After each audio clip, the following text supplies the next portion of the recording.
L'entreprise Loubière, la Forge d'Art, est une entreprise qui a été créée en 1976. On va bientôt fêter nos 50 ans, par Georges Loubière, à Vernantes, au nord de Saumur. Et très vite, il s'est orienté sur la restauration d'ouvrages métalliques en monuments historiques. Donc on a la qualification qui nous permet de travailler sur les monuments historiques.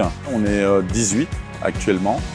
On vient de déménager depuis 2023 à Noyant. Avant, on a eu une période intermédiaire où on était à la Pèlerine, dans une ancienne laiterie. Et depuis 2023, juin 2023, on a intégré ce bâtiment qu'on a réhabilité pour nos usages à Noyant Village. On va travailler essentiellement sur le grand quart nord-ouest de la France. Donc Normandie, région parisienne, centre-Val de Loire, un peu le Limousin et les Charentes. Voilà. Après, en fonction des opérations, quelquefois on nous sollicite pour aller encore un peu plus loin, mais on va intervenir aux alentours de 4 heures autour de Noyant Village.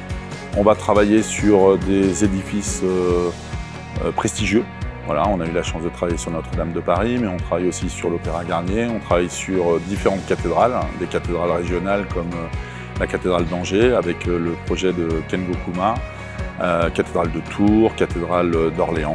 Voilà. Et puis on s'attache aussi beaucoup à travailler sur du patrimoine dit rural, mais qui a beaucoup d'intérêt pour nous, voilà, qui a un attachement particulier localement. On a travaillé notamment sur l'église de Baugé.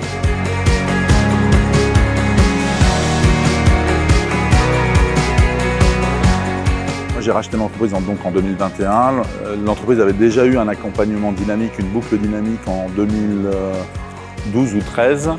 Et on a refait une boucle en 2022 pour permettre le déménagement justement. Elle était vraiment très orientée sécurité et organisation pour le déménagement de notre ancien site à la Pèlerine.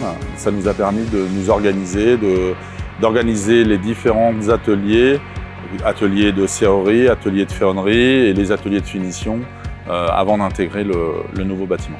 Et là, on vient de rentrer dans une nouvelle boucle dynamique depuis le mois d'octobre, qui est une boucle industrie du futur avec un sujet de RP.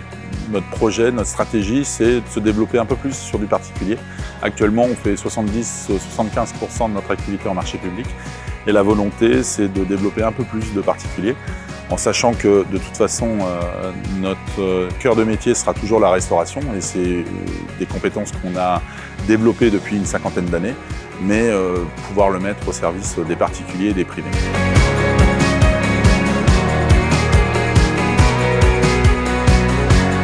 On a une vraie démarche RSE. D'abord ce bâtiment, il a été réhabilité. Ce n'est pas un bâtiment qu'on a construit, c'était un choix de l'entreprise qui correspond aux valeurs de l'entreprise. On développe de la décarbonation. Là, tous nos outils, on a une forge à induction électrique, on a des cabines, de la métallisation électrique aussi. Donc ça, c'est un choix de décarbonation de l'entreprise. On a aussi travaillé sur tout l'aspect, puisqu'on s'est développé, on a mis en place un CSE, on a mis en place des intéressements, on a mis en place un certain nombre de choses avec une volonté de démarche RSE qui n'est pas terminée, mais qu'on développe au fil de l'eau.